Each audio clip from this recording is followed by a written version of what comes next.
Bismillahirrahmanirrahim. Assalamualaikum warahmatullahi wabarakatuh.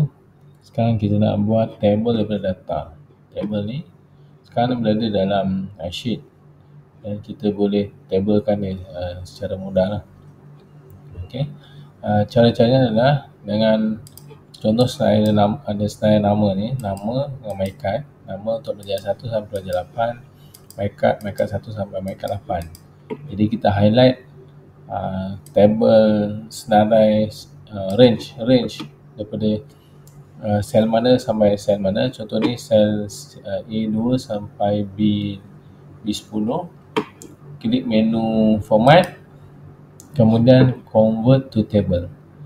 Klik menu format, convert to table, ataupun shortcut ni Ctrl Alternate T. Kita pilih, dia akan jadikan kita ni change column name, kita boleh buatlah column name. Okey. Jadi kalau kita nak buat apa-apa perkara, contoh ni nama table ni sampai table 1, jadi kita boleh tukar. Ni contohnya table pelajar. Okey, jangan salah, pelajar. Kemudian nama ni masih nama lah, boleh tukar ni nama ni. Okey, ataupun nama kan, ataupun ni betul nama. Yes, ni my card ni tukar, contohnya IC.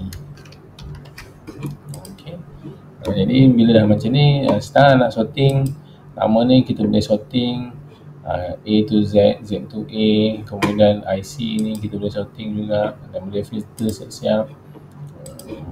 Disiapkan lah, ada pecahan-pecahan column punya color, row punya color. Okey, nanti kita akan buat latihan berikutnya lah selepas ini.